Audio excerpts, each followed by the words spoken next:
Good morning, students. So in last class you studied about Arya Samaj, Pradhana Samaj, Satyashodhak Samaj and Aligarh Reformation movement. So already I said you they might ask in the form of match the following for 1 mark, that is for multiple choice. One side they might give all the Samaj and the founder of that Samaj or that movement. You have to match that and the options they will give, from that only you have to write, because many times they have asked like this.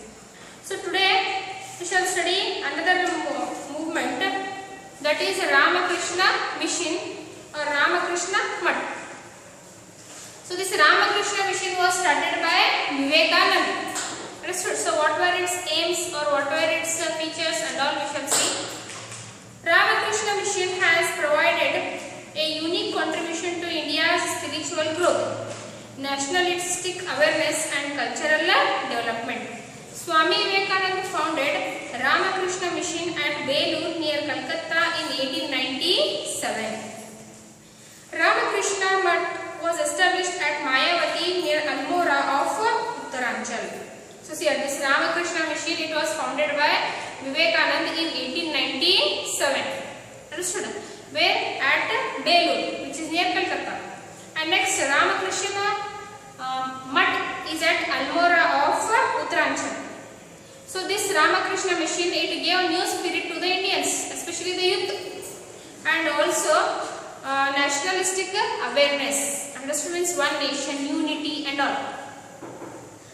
Ramakrishna Mission was founded to carry the message and thoughts of Sri Ramakrishna, the spiritual guru of Swami Vivekananda. Sri Ramakrishna Paramahansa 1834 to 1886 was a worshipper of Kali and also a priest at Calcutta Kali Mandir. So see here, the name itself tells Ramakrishna Mission, means it is about Guru Ramakrishna. So this Ramakrishna, he was the guru of Swami Vivekananda. So he was very much inspired by the teachings of his guru. So he started this mission in his name. So this Ramakrishna, he was earlier a priest. This priest means this pujaris. He was a priest at Kali Mandir in Calcutta. Once one has to attain moksha through dhyana and bhakti, said Ramakrishna, and his life itself was an example of this model. So here he lived a very simple life, and one can attain moksha. Moksha means this relief from this rebirth circle. Understood? From this life circle, whatever is there now, we die, again we take birth in some other families due to karma of the earlier life and all. So these all, whatever this circle is there, by that if you want moksha, you can get it only by dhyana and bhakti. So these were his teachings. He not only thought, but he also lived in that way only. Understood? So by this, the students, his students, were very much impressed by his teaching. He also believed that there are many ways of attaining moksha and the God. He said idol worship is inevitable. Understood? So here say, many times if we pray, if we do anything, what we do first, we remember that God, how he was. That is idol worship, means a statue, worshipping a statue and all. That is known as idol worship. So it is inevitable, means throughout India idol worship is done. He said about that, in order to spread the teaching of Ramakrishna Paramahansa, Swami Vivekananda founded this mission. Vivekananda, that is from 1863 to 1909, was born in Kyasta family in Calcutta. He studied both Western and Eastern philosophies. So here, Ramakrishna Paramahansa, whatever he thought to Swami Vivekananda, he wanted to spread his teachings. And so whatever his guru had taught to him, he was influenced by that and he started teaching that only in this mission. And Swami Vivekananda, he himself also learnt about Western and Eastern philosophies.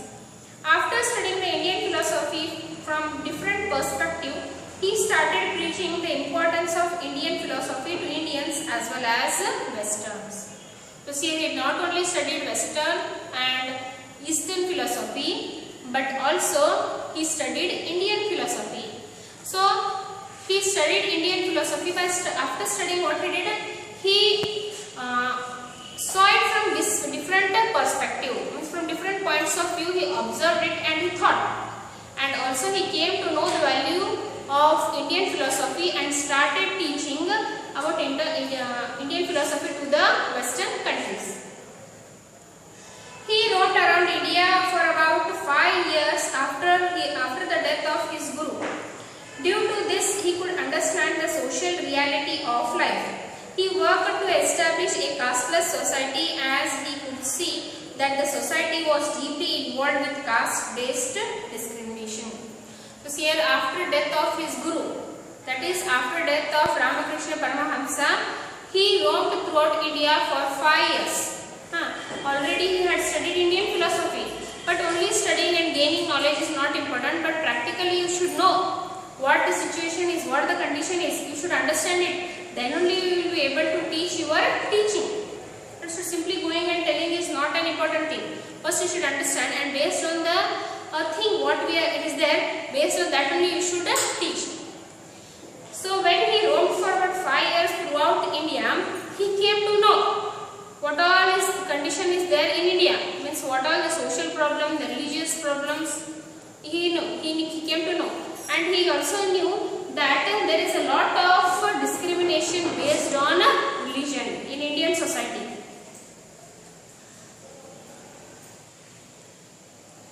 He worked to establish a casteless society as he could see that the society was deeply involved with caste-based discrimination.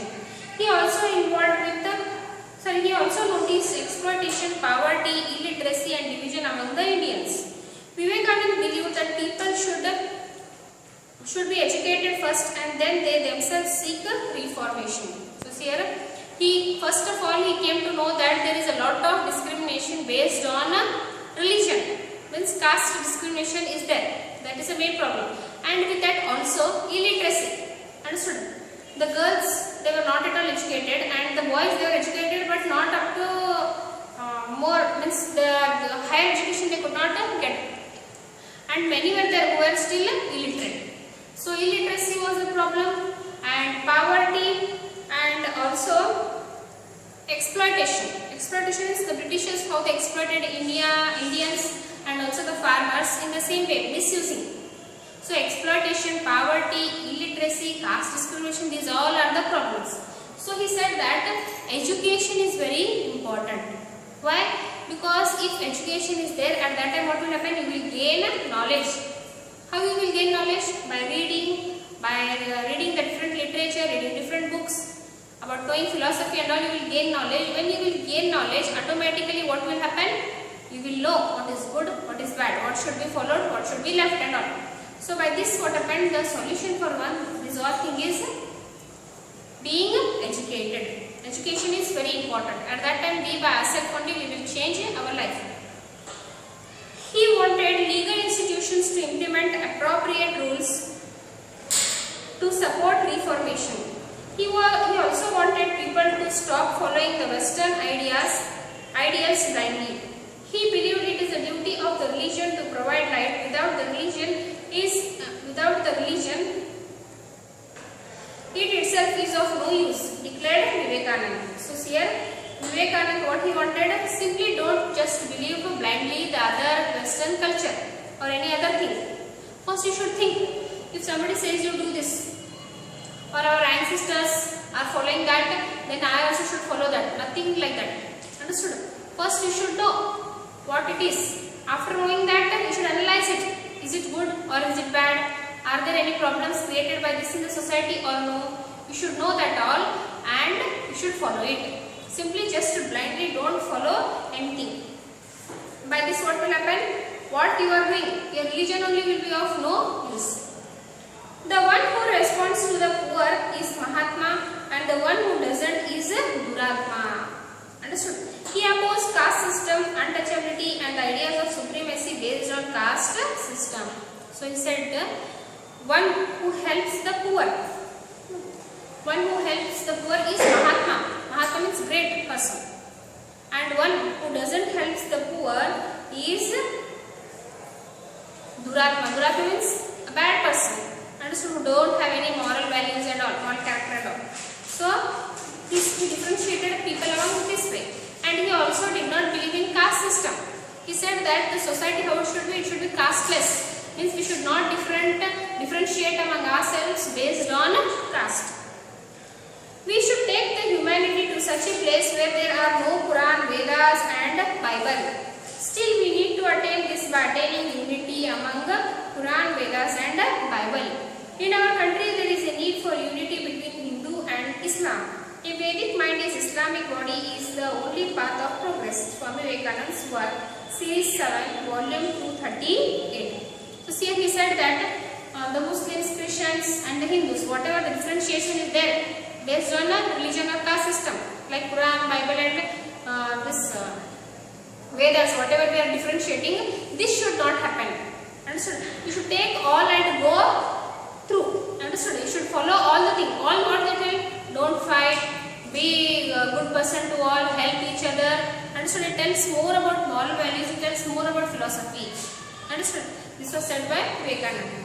The Westerners could understand the cultural richness of India with the help of speech delivered by Swami Vivekananda at Chicago City in World Religious Congress in 1893. So here religious conference was held in 1893. It was the first religious conference which was held throughout the world.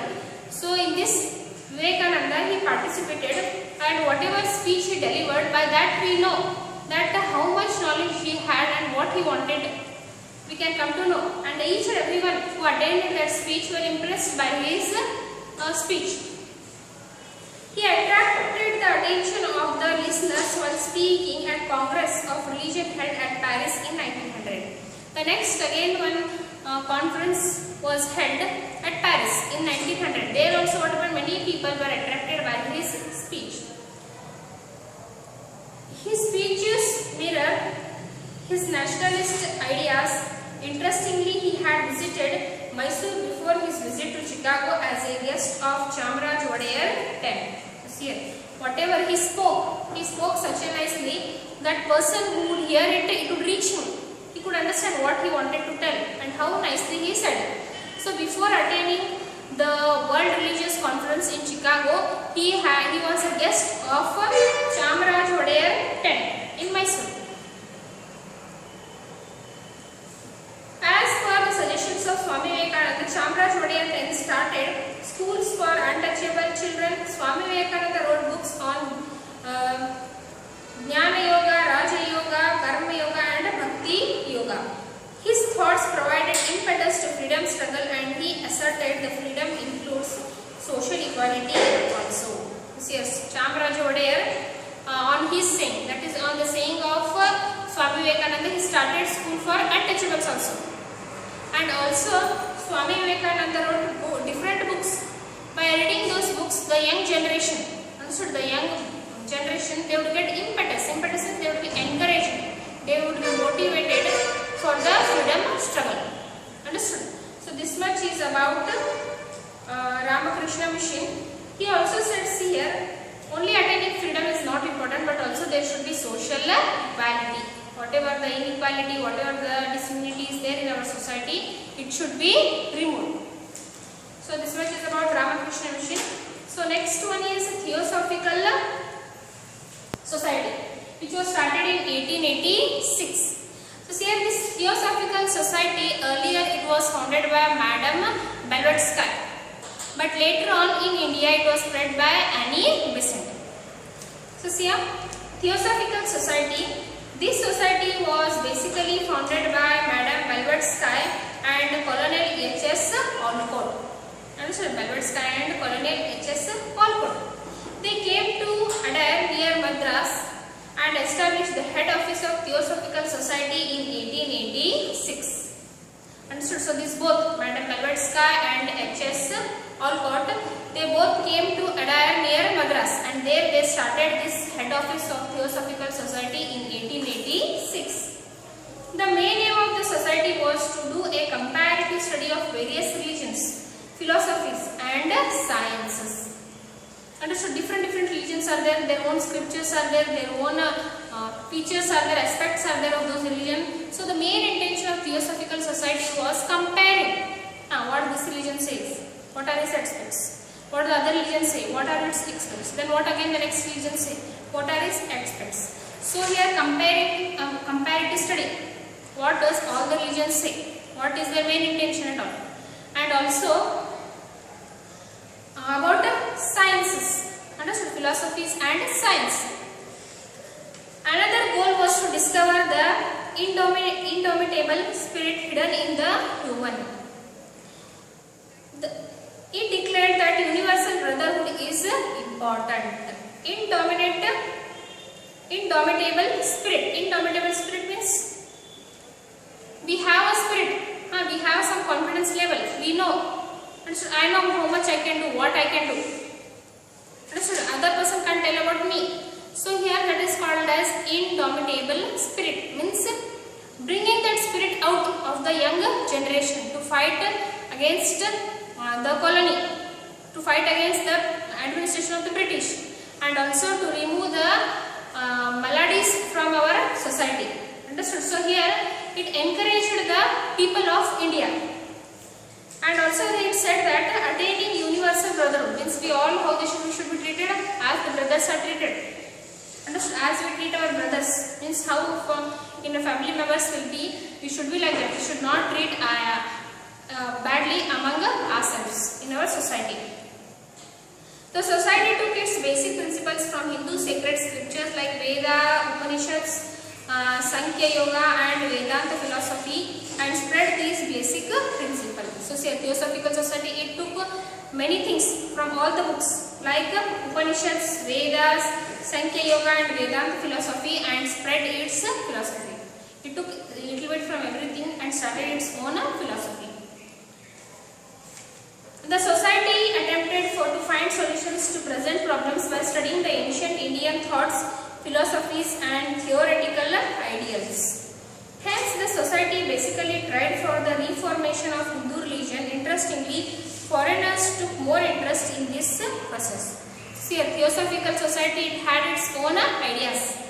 It took many aspects from different philosophies and also it started its own. And its main intention was what? Was reforming the Hindu religion, and more people, means the foreigners, other than Indian, the foreigners were more interested in this society. With the arrival of Irish lady Annie Besant in India, by 1893, the movement of the Theosophical Society started to grow more. She arrived in India as a member of the society. She was born in 1847 in London. So here, Annie Besant, when she came to India, she was an Irish lady. Understood? So, when she came to India, here in India, what happened? Many people started following this Theosophical Society. So, she came to India in 1893 and she was the member, Indian member of this society. She was born in 1847 in London. She divorced her husband who was a priest at an Anglican church and became an active member of this society in 1889. So, she was born in London in 1847. She was married and later on she divorced her husband, he was a priest. And she came to India and became a member of this Theosophical Society and started working actively. She had more knowledge in Vedanta philosophy. She advocated that Indian culture is far more superior to the Western culture, which is based on materialism. This movement was Reformation movement of Hinduism. She also did a comparative study of Hinduism and Buddhism. So here, this Annie Besant, she had a deep knowledge on Vedanta philosophy. Understood? So we wanted to rebuild this Hinduism. And she said that Indian culture is far different, means it is very different. It is very different and it is very good. Superior means very good compared to the Western culture. Because Western culture is based only on materialism. Materialism means the people don't give value to the moral things. Understood? They give only importance to the money. This movement was a reformation movement of Hinduism. Understood? Means I said already, Hinduism, whatever reformation was done, that only was followed by the Theosophical Society. She also did comparative study of Hinduism and Buddhism. So what Hinduism say? What Buddhism say? She made a comparative study. Translating Bhagavad Gita to English is one of the major achievements of her. She was called as Shweta Saraswati. She wanted education for all. So here, she translated Bhagavad Gita into English and she was called as Shweta Saraswati. Why? Because she wanted education for all, means for girls, boys and all, everyone should be educated. She opened schools. She started Central Hindu Banaras College in 1898. The same institution became a university due to the forethought of Madan Mohan Malviya in 1916. So here, she started a Hindu college, Hindu Banaras College in 1898. And later on it was made a university by the effort of Madan Mohan Malviya in 1916. She started two periodicals, New India and Commonwealth, to initiate discussions on current problems and social issues. Means whatever the problems were going on at that time, to discuss those all problems, she started two journals. One is in New India and another one is Commonwealth. She started home ruling in 1916 and initiated home rule movement in Madras region. So see, home rule movement was started by Annie Besant in 1916 and first it was started in Madras region. The credit of creating religious reformation movement and new sensibility for Hinduism in the early 19th century should go to the Theosophical Society and its part and parcel, Miss Annie Besant. Miss Annie Besant was active in the freedom struggle movement and became the first woman president of Indian National Congress. So here, Annie Besant was very active and she helped Hinduism to be more, she helped Hinduism to be reformed and also many people because of her, they followed Hinduism. So here see, we consider Annie Besant as a part and parcel of Hindu religion or Hindu Reformation. And also here she became the first woman president of Indian National Congress. At that time the Indian National Congress was formed. She became the first woman president. So this much is about Annie Besant Theosophical Society. The Irish people who were under the rule of British started home rule movement to assert their rights of self-governing. Influenced by this, Annie Besant started home rule movement in India also. So here this home rule movement first it was started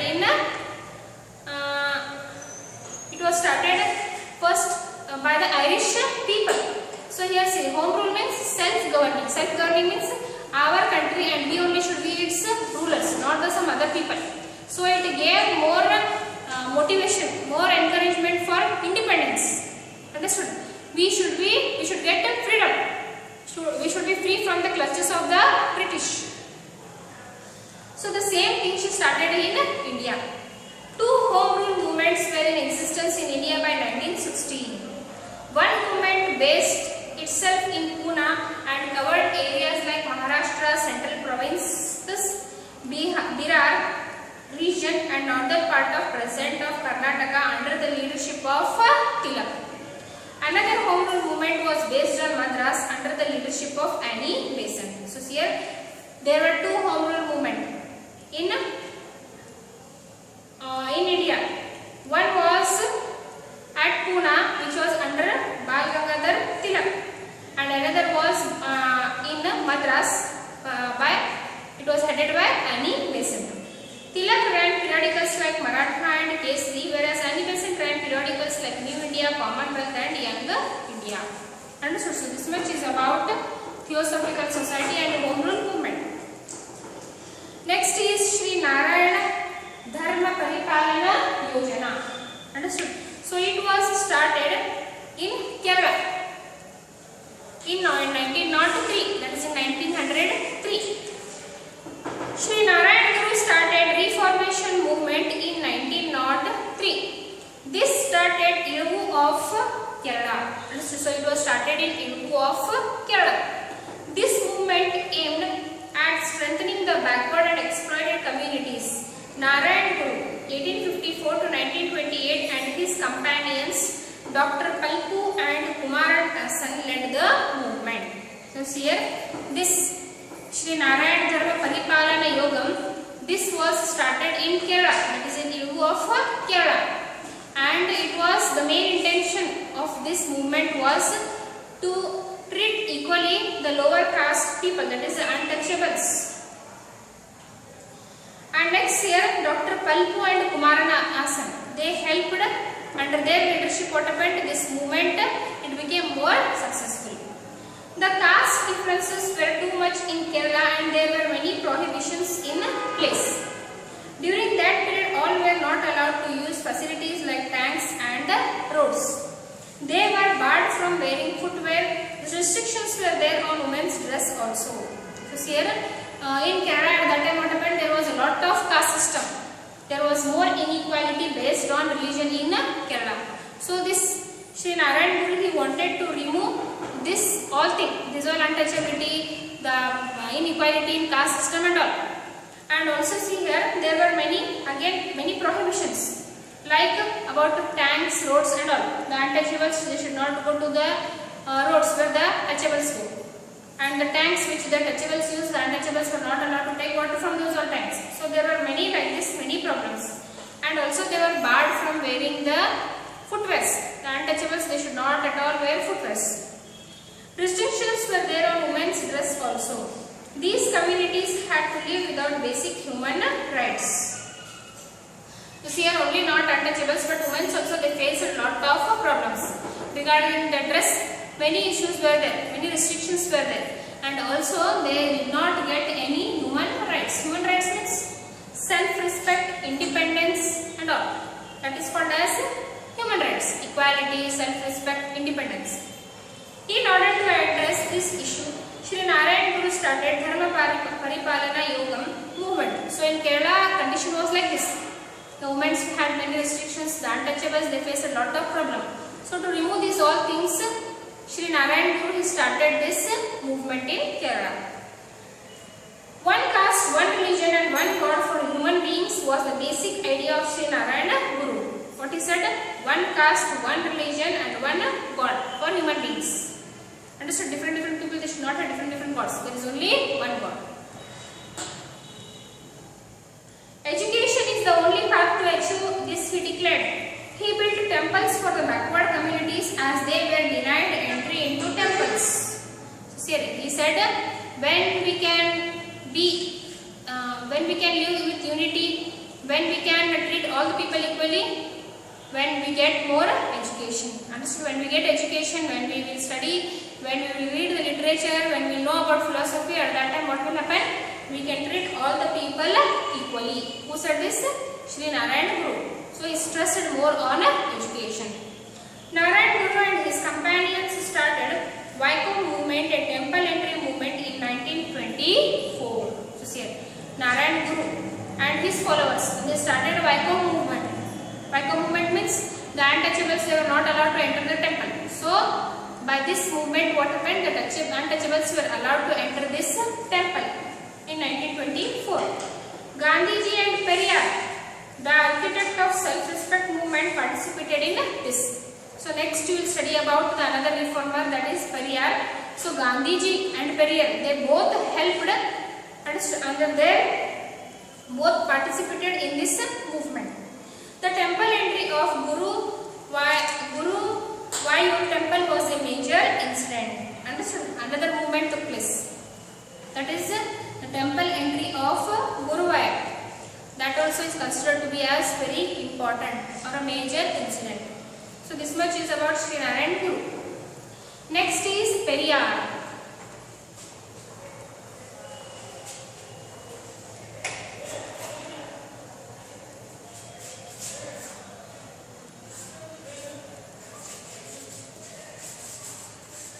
So this is the last reformation movement led by Periyar. So see here, by the beginning of 20th century, a non-Brahmin movement started in South India.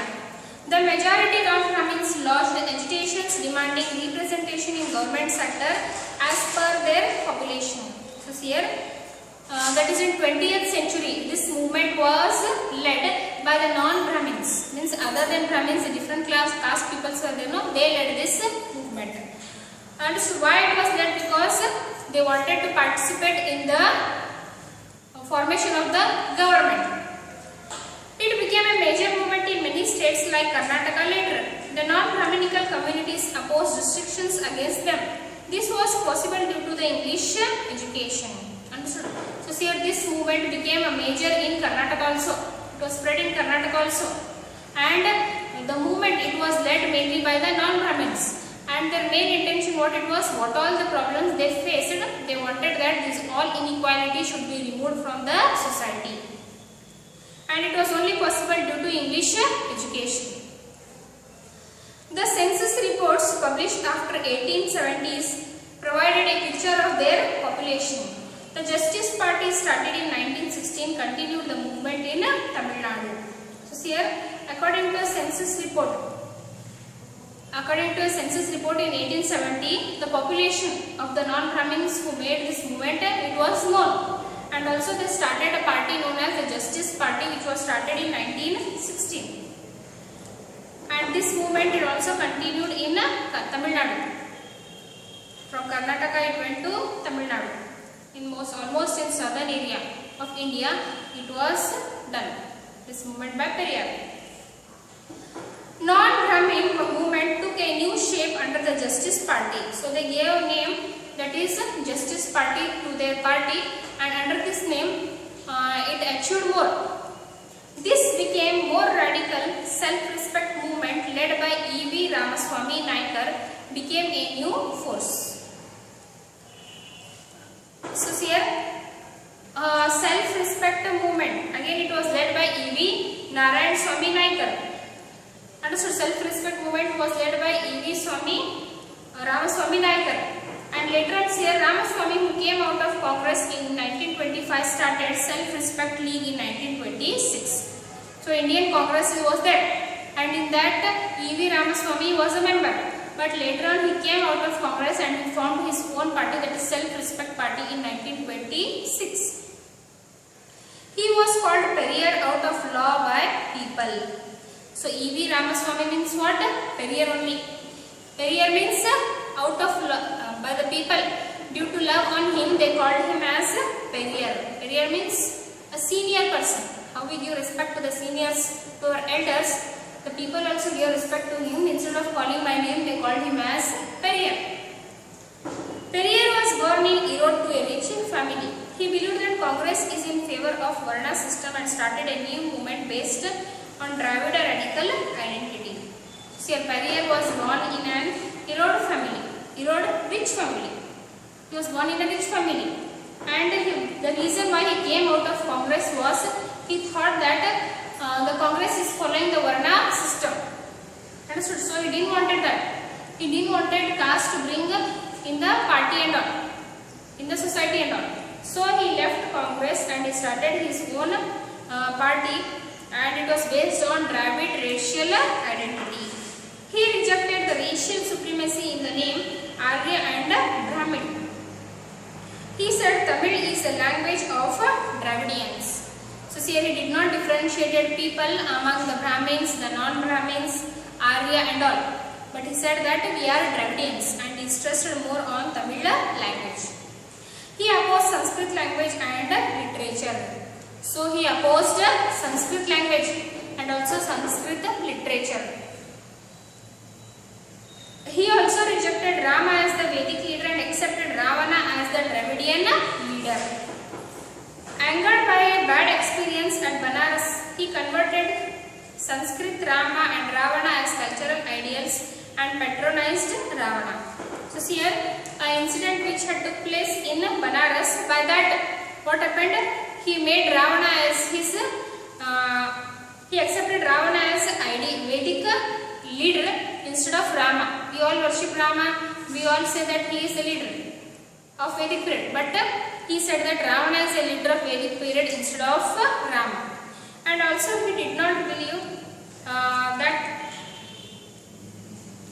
that the Rama is a Vedic leader, and patronized the culture of Ravana throughout the southern India, that is in the Dravidians. He championed equality and criticized caste and gender-based discrimination. He participated in temple entry movement led at Vaikom of Kerala. So here he criticized caste system. He criticized caste system and also gender-based discrimination. Means the inequality between men and women. You have already studied about this more. So he didn't wanted this all discrimination and he also participated in the temple entry movement which was held in Vaikom, which was led by Sri Narayan Guru. Already studied, you know. And Sri Gandhiji and Periyar both had participated. So here he participated in that Vaikom movement which took place in Kerala. He became the president of Justice Party in 1939. So the Justice Party which was there, which was started, he became its leader in 1939. He started an association called Dravid Kalagam. He also started Justice periodicals. So here he started an association. He made an association and it was named as Dravid Kalagam. And later on he started Justice periodicals. Periodicals means it was magazines, newspapers, anything which was named as Justice. Even today, Periyar remains as an ideological symbol in Tamil Nadu. Ideological symbol in Tamil Nadu politics. This is more evident in all the political parties of Tamil Nadu re-attaining the word Dravida with their names. So here, this Periyar is still remembered in Tamil Nadu. Periyar is remembered still today in Tamil Nadu as a political leader, and this word Dravida is attached to the political parties in Tamil Nadu. The ideological non-Brahminical movement started by Ayodhya Das and T.M. Nair was turned into a cultural movement by Periyars. Understood? The ideological non-Brahminical movement, understood, which was started by Ayodhya Das and T.M. Nair. Understood? This both together they had started this non-Brahminical movement, but he turned it into cultural movement. Who? Periyar. He turned this movement into cultural movement. His life goal was to establish an equal society where there is no inequality based on caste, religion and gender. So he also same as Narayan Guru wanted to remove inequality, he also worked for that only. The society it should be treated equally. The inequality that is on caste, gender and religion, what all it is there, it should be removed from our society. We should live with unity. Understood? We should not differentiate among ourselves, we should not discriminate among ourselves and lead a peaceful life. At that time only what will happen? The Britishers, they will leave India and go. So this much is about Periyar. So in the exam they might ask anything. Write about Arya Samaj, write about Prathana Samaj, write about Brahmo Samaj, anything they may ask. And 1 or 2 marks middle questions also they may ask. So it is important that you read this whole lesson properly. You should read all the aspects, features and all. So here the lesson has been finished. So in next video, fill in the blanks and question answers I shall tell. Thank you students.